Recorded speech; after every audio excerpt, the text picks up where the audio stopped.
Hello and welcome to the YouTube channel Space Between Ideas. I'm your host Blaine Gates. I'd like to welcome everyone to this channel, and I look forward to growing with you over the next couple of years as we watch your lives improve and your businesses achieve great things. This channel is based on a book called Create Crucial Insight, and that was written by Dr. Thomas Buchholz. You can buy a copy. You can see that there's a link on this YouTube channel to an Amazon store where you can buy a full, complete copy of the book. Basically, this YouTube channel, I will be interviewing people and discussing with them their businesses through the context of the concepts and ideas that are taught in the book Create Crucial Insight. I'd like to start today by discussing an idea of a relay race, the idea of a relay race. All right, so everybody right now, well maybe not everybody, but a lot of people are sitting at home and they're wondering how are we going to move into the future? Now imagine you are a relay runner, but you're not the first guy. So there's a guy behind you and he's going to run the first 100 meters, and there's a guy in front of you and he's going to run the next 100 meters. And so right now the pistol's been shot and you're waiting and waiting and waiting, and you know, when you're watching those relay races, there's that guy that has his arm back and he's getting ready to take the baton. And I imagine that a lot of people are feeling this way right now. You're sitting at home and you're not sure when you can go back to work. A lot of people are going to their governments and asking when they can get back to work, open up their businesses and carry on. Because from my understanding, a large percentage of the population in this world have debts. And they have bills, and they have families, and they have hungry stomachs. And how can you feed your stomach without working? How do you feed your families without working? And so a lot of people are sitting there or standing there with a baton, just waiting for that, waiting for that guy to reach you. And from my perspective, I feel like the future is not going to be the same as the past. And it's very difficult to guess what it's going to be like. Now, I'm sure that we're not looking at a Mad Max scenario, whatever Mad Max scenarios are. I haven't actually seen the movie, but I imagine people are thinking, some of the preppers are thinking doom and gloom. They're thinking mass violence. They're thinking the worst. And although there's the possibilities are endless of what could actually happen in the future, I think that we all need to take some time and prepare and think through the steps to moving forward. So you can imagine you're in a race and you're in one lane and there's a guy next to you in the other lane, and he's sitting at home and you're sitting at home. He's sitting at home and he's doing nothing. He's just watching TV, watching his Netflix subscription. He's doing whatever he wants. Trying to escape out of the house once in a while, and then there's you. Now, what is it gonna take for you to be able to beat that other team in business? I think that it takes a little bit of preparation. Now, whether you can begin that transition right now to the new business world, or whether now you can only prepare, it's everyone's business is going to be different. Create Crucial Insight is an opportunity for you to begin to lay down a plan for how to move forward. So imagine that you're going to go on a road trip. I remember, back in the 90s, the Stephen Covey was, the really popular guy, and he was always saying, begin with the end in mind, and first things first. And he had these really interesting ideas. And people, they started saying, yeah, begin with the end in mind. Set a goal. First things first. So I got to take that first step, and then that second step, and that third step in order for me to reach that goal. Now, at that time, that was about as complex as the world was. Just telling people that if you want to move from dependence to independence, you got to make your own goals, and you got to take steps toward achieving those goals. But that was like, you know, it's been 20 years since then, and we've improved our thinking. And now I think, especially now with Create Crucial Insight, there are 100 steps between begin with the end in mind and first things first. Like specifically, what are those steps that you need to take? So in Create Crucial Insight, there are 11 checklists, and each of the checklists will help you to look at specific aspects of developing your business. I encourage you to take this time right now as you prepare to get back to work, whether it be next week or in a month or 2 months or whenever that time is. Begin to prepare now and take this journey with me to discuss the concepts in the book Create Crucial Insight. Now, if you're a business owner, or you're a manager, or you're starting a business, I'm going to leave a link below. The link is to a Google form. So that's like a questionnaire, and you can fill in the questionnaire. And if you have an interesting business that you are running, or an interesting business that you'd like to start, and you would like to spend, possibly as many as 10 hours with me, so not at once, obviously, but the purpose of this channel is for me to connect with you.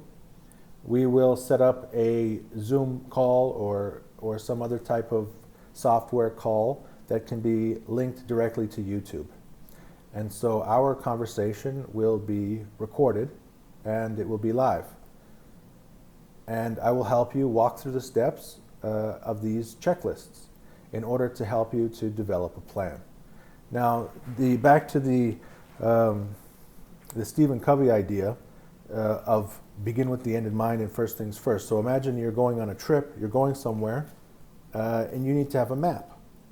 So the checklists, Tom Buchholz's checklists, are the ideas that you need in order to understand the layout of this map and how to create a map to know exactly how to get from where you are now to where you want to be in the future. We talk about things, for example, how to develop certain types of relationships and how to reuse those relationships in the future. We talk about how to pinpoint the outcomes that you want and how to work towards achievement. We're going to discuss a variety of scenarios, business scenarios that you can choose. And we'll talk about the metrics for why would you choose one scenario over another. We're going to talk about the assumptions that you need to make and how to develop a database and what type of information that you're going to need in order for you to develop those types of scenarios. We will talk about motivation. What is it that motivates you? How do you motivate a team? We're going to talk about skills. What type of skills, what type of resources, what type of entities and groups are you going to need to work with? We're going to go through all of these different steps to understand how are you going to get from here, where you are now, to that future that we're going to work towards. Now, what's my story? Where am I coming from? My story, I think, begins when I was around 19 years old. I met a man, he was in his 60s, and he could speak 7 languages. And I thought, wow, that is really amazing. And I asked him, I said, hey, in the future, what are the most important languages going to be for doing business internationally? And he made me a list. Now, I'm hesitant to tell you the list because it could cause arguments in the chat section. But basically, he said French, German, Russian, Arabic, and Chinese. Those were the languages, 5 languages he thought would be the most important in the future. Shortly after that time, I moved to China. I lived in China for 10 years, and I can speak Chinese fluently. I did an undergraduate degree in Chinese law in Shanghai. And for a long time, China was my home. Next, I moved to France, and I did not find the same success in studying French. Now, I'm from Canada, so possibly I will have another chance to learn French, and it's not going to be the French, the Parisian French from France, but it'll be the Quebecois French. So I thought about German, and I spoke to some German teachers, and the German teacher could speak English fluently. And I said, do German business people speak English? He said, yeah, of course. All the German business people speak English. So I scratched the German off the list. Next, it was Russian. I moved to Moscow, and I lived in Moscow for 2 years. And even today, I still learn Russian. Currently, I'm in Saudi Arabia. I have studied Arabic for about a year. And about 4 months ago, I took a little motorbike trip, 4,000 kilometers around the kingdom. And it didn't matter where I went. There were always people that could speak English. In fact, one time I went to a restaurant, and this old man, he had this big long beard, and you know the Saudi people, they have the special headdress, and they wear this white clothing. And this guy, he just looked very traditional, and he looked like he was from a small town somewhere, and just old and long beard. And he walked up to me and said, "Hey, how you doing?" in English. And I thought, what is going on? It doesn't matter where you go in Saudi Arabia, there's people that speak English. So he told me he was an airplane engineer, and that he'd worked all over the world. And that's how it is with Saudi Arabians. They have a lot of experience internationally, and they have friends all over the world. And a lot of them can speak English. And then I met guys from Africa and other Arabic countries, and everyone speaks English. So when I got bogged down with the grammar and realized that I can only study one grammar intense language at a time, I decided to stick with Russian. And anyways, so where am I going with this? When I was in China, eventually I got a job with a law firm, and the law firm had a special relationship with an investment firm. And so I was working with these guys. We were going around China and talking to big companies, and we were discussing different types of investments. And it was just so difficult for me to filter and to understand like these deals. And what is the outcome? What are these guys looking for in these deals? What is the relationship supposed to be? And what are we working towards? What's the beginning and the middle and the end of this business relationship? And like, how should I act in these situations? And how should I think through these businesses? And what other groups do we work with? And how do we put it all together in a business? And it took me a really long time to really come to grips with the idea that I didn't really understand business, and I needed a way to understand business. So I eventually moved to Silicon Valley, and that's where I met Tom Buchholz, and I read his book, and it took me a long time to read his book, and it took me an even longer time to understand his book, and in fact I'm still working with it. And I'm still trying to understand it.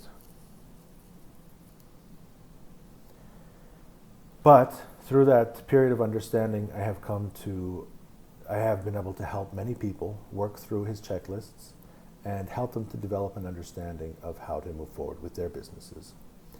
I think that there's one special benefit that comes with working with his checklists, and that is it's been this emotional situation. So there's a lot of times when people are unable to make decisions. They're not able to move forward. And one of those reasons, it's because they don't know how to move forward. But then there's another situation where they kind of know how to move forward, but there's like emotional blocks stopping them from making the decisions that they need to make and doing the things that they need to do. And I think now is a time where there are many people that have emotional blocks. Maybe they have a plan, maybe they want to move forward, but maybe they're afraid. Maybe there's something about their personality. They don't like sales. They don't like talking to people. They don't exactly know exactly what to do. They're afraid to work with certain types of people. They don't know how to move forward, or they're unsure about the future. What is the future going to be like? What's going to happen to the economy? Can I work in the future? How? So the idea is that if you are in this relay race and you're stuck, then I believe that I can help you. And I believe that I can help you by introducing you to Dr. Buchholz's direct outcomes checklists. We'll go through these checklists and we'll make it live. We're going to post it on YouTube, and also people in the comments. They can discuss, they'll know exactly what we're talking about. So when I show you the checklist, when we put up a checklist, then other people will be able to comment. Hey, these are my thoughts. Hey, this is my idea. Hey, what's going on? So there's going to be a time where we're able to talk to each other through the live video. And there will also be people in the comments below who are going to also discuss their opinions and their thoughts. I think that this YouTube channel could be a place where people will do business, where people will network, where people will be able to introduce their companies and introduce their ideas for how to move forward. And that's what I hope. So I'd like to invite you to come with me on this journey. And I would invite you to also fill out the questionnaire below. Tell me about your business. And obviously I'm not going to be able to interview everybody. If there's 100 people or 1,000 people or 1,000,000 people that would like to be interviewed on this channel, but I'd like to select a couple of interesting businesses and a couple of interesting people to discuss direct outcomes checklists. And I believe that by doing so, we will all move forward. We will learn things that we didn't know before, and we will be able to go to new and great places which we weren't able to go to before. So I look forward to going with you on this great journey, and I look forward to seeing your questionnaires and your comments.